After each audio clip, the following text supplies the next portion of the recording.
மொட்டுக்கட்சி பிரமுகர் ஒருவர் கைது செய்யப்பட்டார். அதன் பிற்பாடு, அதுவும் ஊழல் குற்றச்சாட்டிலே, அதன் பிற்பாடு இந்த லஞ்ச ஊழல் துறை அழைத்து கோத்தபாய ராஜபக்ச அவர்களை அழைத்து விசாரித்ததன் ஊடாக மேலும் மேலும் பலர் கைது செய்யப்படுவதற்கு இடம் இருக்கிறது அல்லது கைது செய்யப்படுவதற்கு சாத்தியக்கூறுகள் இருப்பதாக கூறப்படுகிறது. ராஜபக்ச அவர்கள், கோத்தபாய ராஜபக்ச அவர்கள் இப்படியானவர்களை அழைத்து விசாரிப்பார்களே தவிர நிச்சயமாக அவர்களுக்கான தண்டனையை கொடுப்பதற்கு மிகவும் யோசிப்பார்கள். உடனடியாக அது நிகழாது என்பதையும் நாங்கள் திட்டவட்டமாக கூற முடியும். காரணம், ராஜபக்ச குடும்பத்திற்கும் கோத்தபாய ராஜபக்ச குடும்பத்திற்கும் விசுவாசமாகத்தான் முப்படையும் இருக்கிறது. அதிலே கணிசமானவர்கள் இப்பொழுதும் அவர்களுடைய பக்தர்களாக இருக்கிறார்கள். அங்கே தலைவனை காட்டி கொடுத்து விட்டு ஆமிக்காரனுக்கு பணத்தை கொடுத்து கம்பிக்குள்ளால் ஓடி வந்து சுவிட்சர்லாந்திலோ வேறு இடங்களிலோ அமர்ந்து கொண்டு தூசண வார்த்தைகளிலும், அதாவது ஒழுக்கமான தலைவனுடைய பெயரை கூறிக்கொண்டு தூசணமான வார்த்தைகளிலும் பல கொச்சையான பதிவுகளையும் ஒரு காரணம் இல்லாத வார்த்தைகளையும் எழுதி கொண்டிருக்கின்ற கையால் ஆகாத தனத்தில் இருக்கின்றவர்களை நினைத்தும் நாங்கள் இந்த தருணத்திலே நாங்கள் கவலைப்பட வேண்டியதாக இருக்கிறது.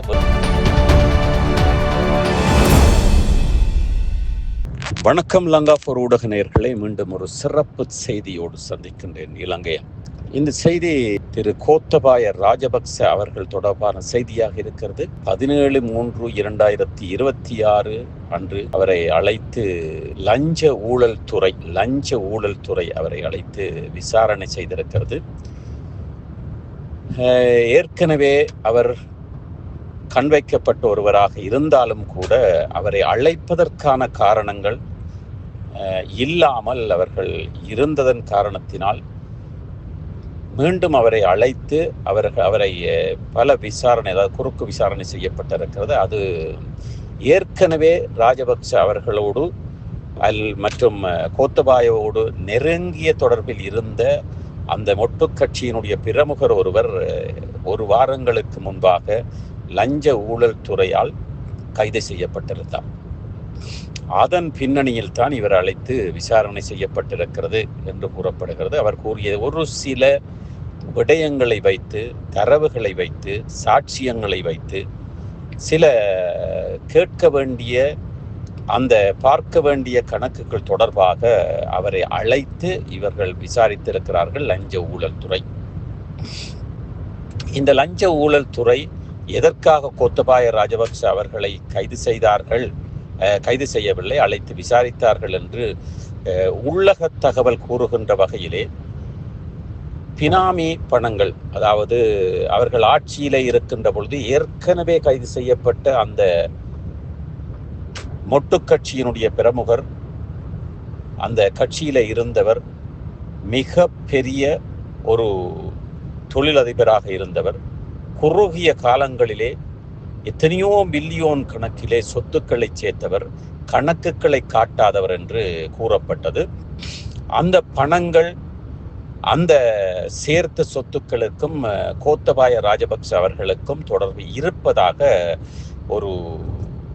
ஒரு சில ஆதாரங்களை வைத்து அழைத்து விசாரிக்கப்பட்டதாக கூறப்படுகிறது. இது உத்தியோகபூர்வமாக நிரூபிக்கப்படாத செய்தியாக இருக்கிறது. இருந்தாலும் கூட அவரை கைது செய்ததன் பிற்பாடு, ஒரு சில வாரங்களின் பிற்பாடு கோத்தபாய ராஜபக்ச அவர்களை அழைத்து விசாரித்ததில் நாங்கள் ஐயங்கொள்ளக்கூடியதாக இருக்கிறது. இருந்தாலும் அதனுடைய முடிவுகள், அதனுடைய பின்னணி, அதனுடைய நகர்வுகள் அல்லது அதனுடைய சாட்சியங்களின் ரீதியாக வைத்துத்தான் உண்மையிலே கோத்தபாய ராஜபக்ச அவர்கள் ஊழல் துறை அழைத்து விசாரிப்பதற்கு அருகதையற்றவரா அல்லது உண்மையிலேயே அவர் பழிவாங்குவதற்காக அழைக்கப்பட்டாரா என்பது நாங்கள் பொறுத்திருந்துதான் பார்க்க வேண்டும். அனுரா அரசிலே அழைத்து விசாரிப்பதாக இருந்தால் ஏதோ ஒரு காரணத்தை வைத்து, ஏதோ ஒரு சாட்சியத்தை வைத்து, ஏதோ ஒரு நிரூபணத்தை வைத்து அதன் அடிப்படையில் தான் அழைத்து விசாரிப்பார்கள். திடீரென்று பழி வாங்குவதற்காக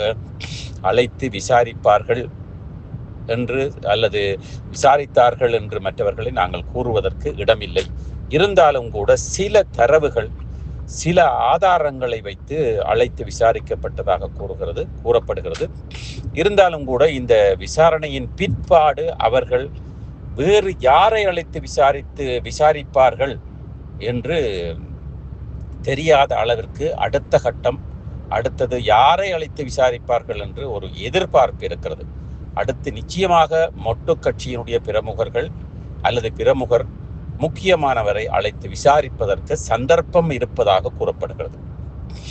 இருந்தாலும் கூட இந்த கோத்தபாய ராஜபக்ச அவர்களை அழைத்து விசாரித்ததன் பிற்பாடு அவர்களுடைய மனநிலை அல்லது அவர்களுடைய அடுத்த கட்ட நகர்வுகள் எப்படி இருக்கும் என்பதை நாங்கள் சற்று விளக்கமாக நாங்கள் பார்ப்பதாக இருந்தால் அடுத்தடுத்த செய்தியில் தான் நாங்கள் வருகின்ற செய்திகளும் அல்லது அழைத்து விசாரிக்கப்பட்டதன் பிற்பாடு சிலருக்கு தண்டனை கிடைக்க போகின்றதா அல்லது சிலர் உண்மையிலே நிரூபிக்கப்படுவார்களா அல்லது இந்த ஊழல் செய்த அல்லது இந்த லஞ்சம் வாங்கிய அல்லது கணக்கு காட்டப்படாத சொத்துக்கள் யாருடைய பின்னணியில் இருப்பது அல்லது உண்மையிலேயே யாருடைய முன்னணியில் இருப்பது என்று நாங்கள் அறிந்ததன் பிற்பாடுதான், அதுவும் லஞ்ச ஊழல் துறை அதனை உத்தியோகபூர்வமாக வெளியிட்டதன் பிற்பாடுதான் நாங்கள் அதனை கூற முடியும். இருந்தாலும் கூட அடுத்தடுத்து கைதுகள் நிகழும் என்பதை இந்த கைதுகள், அதாவது மொட்டு கட்சி பிரமுகர் ஒருவர்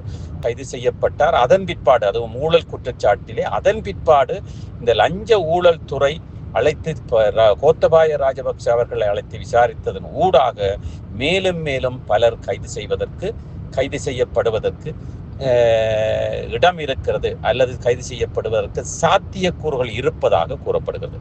சரி, நாங்கள் பொறுத்திருந்து பார்ப்போம். அடுத்து ராஜபக்ச அவர்கள் கைது செய்யப்பட போகின்றாரா அல்லது மொட்டுக்கட்சி பிரமுகர்கள் அல்லது மொட்டுக்கட்சியிலே இருந்த ஊழல் செய்ததன் பிற்பாடு அந்த பணத்தை பினாமிகளின் பெயரிலே இட்டு வைத்து அந்த பினாமிகள் கைது செய்யப்பட போகின்றார்களா, உறவினர்கள் கைது செய்யப்பட போகின்றார்களா என்பது நிச்சயமாக நாங்கள் வருகின்ற அடுத்தடுத்த வாரங்களிலே பார்க்கக்கூடியதாக இருக்கும். இருந்தாலும் கூட பெரிய பெரிய புள்ளிகள், அதாவது ராஜபக்ச அவர்கள், கோத்தபாய ராஜபக்ச அவர்கள் இப்படியானவர்களை அழைத்து விசாரிப்பார்களே தவிர நிச்சயமாக அவர்களுக்கான தண்டனையை கொடுப்பதற்கு மிகவும் யோசிப்பார்கள். உடனடியாக அது நிகழாது என்பதையும் நாங்கள் திட்டவட்டமாக கூற முடியும். காரணம், ராஜபக்ச குடும்பத்திற்கும் கோத்தபாய ராஜபக்ச குடும்பத்திற்கும் விசுவாசமாகத்தான் முப்படையும் இருக்கிறது. அதிலே கணிசமானவர்கள் இப்பொழுதும் அவர்களுடைய பக்தர்களாக இருக்கிறார்கள். காரணம், அந்த போரை முடிவுக்கு கொண்டு வந்ததன் காரணத்தினால் அவர்கள் பலர் ராஜபக்ச குடும்பத்திற்கு பக்தர்களாக இருக்கின்றார்கள். திடீரென்று வேறு யாராவது, அதாவது உதாரணத்திற்கு நாமல் ராஜபக்ச அவர்களையோ அல்லது மஹிந்த ராஜபக்ச அவர்களையோ அவர்களுடைய குடும்பத்தில் யாரையோ அழைத்து விசாரித்து தண்டனை கொடுக்கப்பட்டால் இராணுவ ஆட்சி கூட வருவதற்கு சாத்தியக்கூறுகள் இருக்கிறது. இருந்தாலும் கூட அந்த தவறை அல்லது அந்த ஒரு சந்தர்ப்பத்தை அனுராக் அரசு செய்யாது என்பதில் உறுதியாக அனைவரும் இருக்கிறார்கள். அந்த உறுதியில்தான், அந்த நம்பிக்கையில்தான் கோத்தபாய ராஜபக்ச குடும்பம் இருந்து கொண்டிருக்கிறார்கள். ஆனால் இருந்தாலும் பினாமிகள் என்ற ரீதியிலே ஏற்கனவே கைது செய்யப்பட்ட அந்த பிரமுகரை போன்று பலர் கைது செய்யப்படலாம்.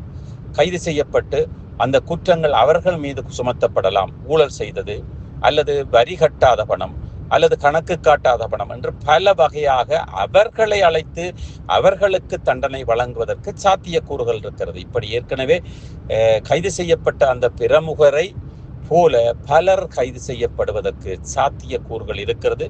நாங்கள் நிச்சயமாக அடுத்தடுத்த வாரங்களிலே அப்படியான கைதுகளை எதிர்பார்க்க முடியும். இனி லஞ்ச ஊழல் துறை அடுத்தடுத்த வாரங்களிலே கைது செய்யப்பட போகின்றவர்களை பற்றியோ அல்லது கோத்தபாய ராஜபக்ச அவர்கள் கைது செய்தது தொடர்பாகவோ செய்திகள் வெளியிட்டதன் பிற்பாடுதான் நாங்கள் உறுதியாக ஊர்ஜிதமாக சில தகவல்களை உங்களுக்கு வழங்க முடியும். பொறுத்திருந்து பார்ப்போம். அனுராக் அரசு நகர்ந்து கொள்கின்ற செயற்கைகள், அதாவது அவர்களுடைய செய்கைகள், அவர்களுடைய கைதுகள், அவர்கள் அந்த லஞ்ச ஊழலை அடக்க வேண்டும், ஒடுக்க வேண்டும், அவர்களை அழிக்க வேண்டும், அவர்களை பயமுறுத்த வேண்டும், அவர்களுக்கு தண்டனை கொடுக்க வேண்டும் என்ற நோக்கத்தோடு நகர்ந்து கொண்டிருப்பதை பார்க்கின்ற பொழுது இலங்கையின் ஒரு சுபீட்சம், இலங்கையின் மும்மொழி பேசுகின்ற, அதாவது இருமொழி பேசுகின்ற மும்மத 4 மதத்தினரும் ஒற்றுமையாக இருப்பதற்கும் இலங்கை ஒரு நல்ல நிலைமைக்கு வருவதற்கும் ஒரு சாத்தியக்கூறாக, நல்ல ஒரு வாசனையாக நாங்கள் பார்க்கக்கூடியதாக இருக்கிறது. அந்த வாசனை எங்களுக்கு தூரத்திலே வாசனை வீசுவதாக நாங்கள் உணரக்கூடியதாக இருக்கிறது. நம்புவோம், அனுரா அரசின் ஊடாக இலங்கையிலே பெரும் மாற்றங்கள், அதாவது இந்த போர்களை தாண்டி, இந்த அனர்த்தங்களை தாண்டி, அதையும் சமாளித்து அதையும் தாண்டி அவர்கள் மிகவும் கடினமாக உழைத்து கொண்டிருக்கிறார்கள் இலங்கையை நல்ல ஒரு உயரமான, நல்ல ஒரு தரமான நிலைக்கு கொண்டு வருவதற்கு. அதற்கு எதிராக தேசியத்தை பேசுகின்ற, கையால் ஆகாத தமிழ் தேசியவாதிகள் என்று தூஷணத்தில் பதிவுகளை போட்டு கொண்டிருக்கின்ற, அங்கே தலைவனை காட்டி கொடுத்து விட்டு ஆமைக்காரனுக்கு பணத்தை கொடுத்து கம்பிக்குள்ளால் ஓடி வந்து சுவிட்சர்லாந்திலோ வேறு இடங்களிலோ அமர்ந்து கொண்டு தூஷண வார்த்தைகளிலும், அதாவது ஒழுக்கமான தலைவனுடைய பெயரை கூறிக்கொண்டு தூஷணமான வார்த்தைகளிலும் பல கொச்சையான பதிவுகளையும் ஒரு காரணம் இல்லாத வார்த்தைகளையும் எழுதி கொண்டிருக்கின்ற, கையால் ஆகாத தனத்தில் இருக்கின்றவர்களை நினைத்தும் நாங்கள் இந்த தருணத்திலே நாங்கள் கவலைப்பட வேண்டியதாக இருக்கிறது. வெறும் எழுத்தின் மூலமாக நாங்கள் அனைத்தையும் கொண்டு வர முடியாது. முடிந்தவரை நாங்கள் எம்மினம் தமிழ் ஈழத்தமிழர்கள் நல்ல ஒரு நிலைக்கு வருவதற்கு இலங்கை அரசை அழுத்தம் கொடுப்பது ஊடாகவும், அதே வேளையிலே இலங்கை அரசு கொண்டு வருகின்ற சில ஏற்கக்கூடிய விடயங்களையும் ஏற்கக்கூடிய அந்த சில காரியங்களையும் ஏற்கக்கூடிய சில நகர்வுகளையும் நாங்களும் ஏற்க வேண்டும். எல்லா வகையிலும் நாங்கள் பிழை பிடித்து கொண்டு நின்று அழிந்த இனமாக எம்மை நாம் அழித்து கொள்ளாமல் முடிந்தவரை வருகின்ற ஆட்சியோ அல்லது இருக்கின்ற ஆட்சியிலோ நாங்கள் எங்களுடைய இருப்பை தக்க வைப்பதற்கு எங்களால் முடிந்தவரை சாணக்கியத்தனமாக நகர்ந்து செல்ல வேண்டும் என்று லங்கா4 ஊடகம் கேட்டுக்கொள்கிறது. தயவு செய்து அந்த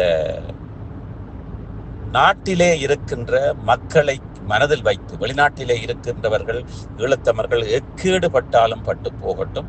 அங்கே இருக்கின்ற இளைஞர்கள், யுவதிகள், வருங்கால இளைஞர்களுடைய கல்வி, போதை வஸ்து ஒழிப்பு, அவர்களுடைய போரினால் பாதிக்கப்பட்ட முன்னாள் போராளிகள், போரினால் பாதிக்கப்பட்ட மக்கள், இவர்களை கருத்தில் கொண்டு எங்களால் முடிந்தவரை உதவி மாத்திரமல்ல ஒத்துழைப்பையும் அங்கே இருக்கின்ற மக்களுக்கு சாதகமாக அவர்களுடைய நிலைமையை நாங்கள் யோசித்து தொடர்ந்தும் பயணிக்க வேண்டும் என்பது லங்கா4 ஊடகத்தினுடைய கருத்து. தேவையற்ற வீணர்களுடைய வார்த்தைகளை ஒதுக்கிவிட்டு நாங்கள் முடிந்தவரை, எங்களால் முடிந்தவரை எங்கள் மக்களுக்கு, ஈழத்தமிழ் மக்களுக்கு நாங்கள் உதவியாக இருக்க வேண்டும். அவர்களுடைய வாழ்க்கைக்கு வெளிச்சத்தை ஏற்படுத்த வேண்டும் என்று லங்கா4 ஊடகம் கேட்டுக்கொள்கிறது. தொடர்ந்து இணைந்திருங்கள். லங்கா4 ஊடகம், இலங்கையன். சுவிட்சர்லாந்துல வீடு வாங்க போறீங்க, இல்ல ஆல்ரெடி உங்களுக்கு அங்க வீடு இருக்குன்னா இந்த வீடியோ உங்களுக்காக தான். ஸோ ஸ்கிப் பண்ணாம ஃபுல்லா பாருங்க. ஒரு மனிதனுக்கு வீடு அப்படிங்கிறது ரொம்பவே அத்தியாவசிய தேவை. அத்தியாவசிய தேவைகள்ல முக்கியமான பங்கு வகிக்கிறதே இந்த வீடு தான்.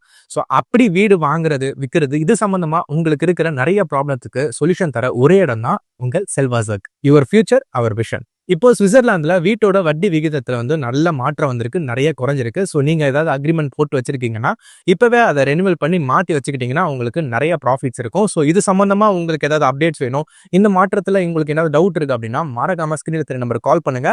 சுவிட்சர்லாந்துல நீங்க வீடு வாங்கணும் இல்ல வீடு விற்கணும், அந்த மாதிரி ஏதாவது உங்களுக்கு தேவைகள் இருந்தா மறக்காம எங்களை காண்டாக்ட் பண்ணுங்க.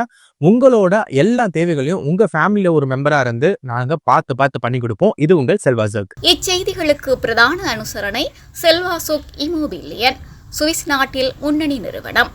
தொடர்புகளுக்கு 07951464428. வீடு வாங்க, வீடு கட்ட, வீடு திருத்த மற்றும் வீட்டுக்கடன். Your future our vision. இது போன்ற மேலும் பல முக்கிய சுவாரஸ்யமான செய்திகளை அறிந்து கொள்ள லங்கா4 யூடியூப் சேனலை சப்ஸ்கிரைப் பண்ணுங்கள். எமது செய்திகள் உடனடியாக கிடைக்க பெல் பட்டனை அழுத்துங்கள். அத்தோடு எமது செய்திகளை மற்றவர்களும் பார்வையிட ஷேர் செய்யுங்கள். நன்றி.